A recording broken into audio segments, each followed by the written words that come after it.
LDF വന്നു, KSRTC ശരിയായി. ഈ മാസത്തെ ശമ്പളം 5-ാം തീയതി. അടുത്ത മാസം മുതൽ 1-ാം തീയതി തന്നെ ശമ്പളം കൊടുക്കാൻ ഔദ്യോഗിക തീരുമാനമായതായി മന്ത്രി ഗണേഷ് കുമാർ പ്രഖ്യാപിച്ചു. ഇനി മാപ്രകളും കോൺഗ്രസും സംഘികളും എന്ത് ചെയ്യും മല്ലയ്യ? മുന്നോട്ട് വയ്ക്കുന്ന ആശയങ്ങൾ ജീവനക്കാരൻ്റെ കൂടെ സഹകരിക്കുന്നത് കൊണ്ട് 10-18 മാസമായി അവർ ശമ്പളം പല പീസായിട്ടാണ് വാങ്ങിച്ചത്. അഭിമാനത്തോടെ ഞാൻ പറയട്ടെ, കഴിഞ്ഞ 3-4 മാസമായി നിങ്ങൾ ശമ്പളം ഒരുമിച്ച് വാങ്ങുന്നുണ്ട്. പക്ഷേ 13-ാം തീയതി 15-ാം തീയതി കിട്ടും. ഒരാശങ്കയും വേണ്ട. ഈ മാസം 5-ാം തീയതിക്ക് മുമ്പ് നിങ്ങളുടെ ശമ്പളം കയ്യിൽ തരും. അടുത്ത മാസം 1-ാം തീയതി തരും. 1-ാം തീയതി കൃത്യമായി വണ്ടി പോവുകയും വരികയും ചെയ്താൽ ആളുകൾ അത് ഇഷ്ടപ്പെടും. KSRTC നഷ്ടമേ, KSRTC നഷ്ടമേ എന്നതായിരുന്നു ഇവിടത്തെ പ്രധാനപ്പെട്ട നിലവിളി. തെരഞ്ഞെടുപ്പ് കാലത്ത് ഇനി അത് ഉയർത്തിക്കാട്ടാൻ പറ്റില്ല. ആ മേഖലയും ഇച്ഛാശക്തി കൊണ്ട് ലാഭത്തിലേക്ക് എത്തിക്കുകയാണ്. പുതിയ കാലഘട്ടത്തിനെ അടിസ്ഥാനപ്പെടുത്തി KSRTCയെ നവീകരിച്ച് പുതിയ ബസ്സുകളും പുതിയ ടിക്കറ്റേതര വരുമാനങ്ങളും കണ്ടെത്തി ആ മേഖലയിലൂടെ ലാഭത്തിൽ, ആ മേഖലയും പരിപൂർണ തോതിലല്ലെങ്കിൽ പോലും ലാഭത്തിലേക്ക് എത്തിച്ച് അവർക്ക് കൂടി ശമ്പളം കൃത്യമാക്കുന്നതോടുകൂടി കേരളത്തിൽ ഇനിയിപ്പോൾ ആ KSRTCക്കാർക്ക് ശമ്പളം കൊടുത്തിട്ട് ഡയലോഗ് അടിക്ക് എന്ന വാചകം എന്നേക്കുമായി റദ്ദാക്കപ്പെടുകയാണ്.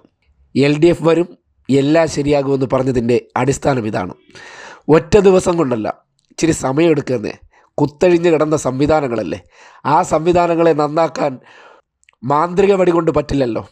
അതിനുവേണ്ട ഇടപെടൽ നടത്തണ്ടേ, അതായത് രോഗമറിഞ്ഞ് ചികിത്സിക്കണ്ടേ. അങ്ങനെ ഗണേഷ് കുമാർ എന്ന ഡോക്ടർ രോഗമറിഞ്ഞ് ചികിത്സിച്ചു. KSRTCയെ പടുകുഴിയിൽ നിന്ന് കൈപിടിച്ചുയർത്തുകയാണ്. വലിയ മുന്നേറ്റമാണ് KSRTC പോലും നടത്തുന്നത്. സഹിക്കാൻ പറ്റിയെന്ന് വരില്ല. ഇനിയിപ്പോൾ ഇവരെ ഉയർത്തിക്കാട്ടി സമരം നടത്താമെന്നുള്ള പ്രതീക്ഷയും അസ്ഥാനത്താവുകയാണ്. ഒരു വർഷങ്ങൾക്ക് മന്ത്രിയായി ചുമതലയെടുത്തപ്പോൾ ആദ്യം ഞാനെടുത്ത തീരുമാനം KSRTCയുടെ എല്ലാ സിവിൽ വർക്കുകളും PWD ബിൽഡിംഗ്സിനെ കൊണ്ട് മാത്രമേ ഇനി ചെയ്യിക്കുകയുള്ളൂ എന്ന് തീരുമാനിച്ചു. KSRTCയുടെ മുഴുവൻ സിവിൽ വർക്കുകളും ഇനിമേലിൽ കേരളത്തിലെ PWD ബിൽഡിംഗ്സ് ചീഫ് എഞ്ചിനീയറുടെ കീഴിലുള്ള ഉദ്യോഗസ്ഥർ ചെയ്യാൻ തീരുമാനിച്ചു.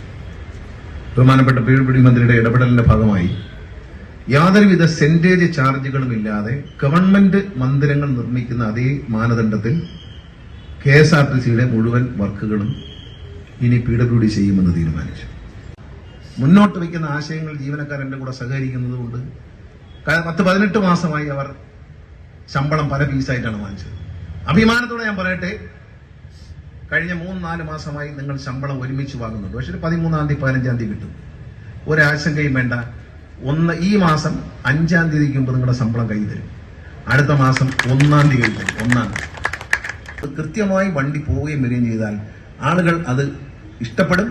ചലോ ആപ്പുമായി ഒരു എഗ്രിമെന്റ് എത്തിയിട്ടുണ്ട്. ചലോ ആപ്പ് എന്നൊരു ആപ്പ് വരാൻ പോവുകയാണ്. ആ ആപ്പ് വന്നു കഴിഞ്ഞാൽ നിങ്ങളുടെ ഫോണിൽ എല്ലാ ടിക്കറ്റ് മെഷീനും എല്ലാ വണ്ടിയുടെ നിൽക്കുന്ന പൊസിഷനും GPS വഴി ബന്ധിപ്പിച്ചുകൊണ്ട് ഈ ആപ്പിൽ കിട്ടും.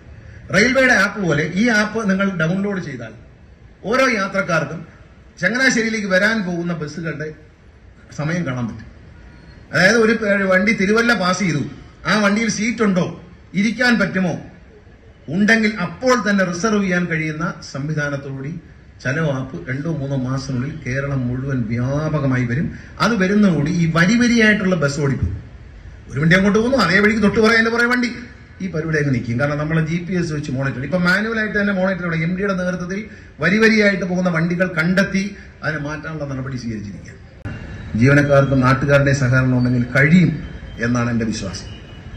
എന്ന് കാണുന്ന നിലയിൽ ഇന്ത്യയിലെ ഏറ്റവും നല്ല ഒരു ട്രാൻസ്പോർട്ട് കോർപ്പറേഷനായി നമുക്ക് മാറാൻ കഴിയും കുറഞ്ഞ സമയം കൊണ്ട്.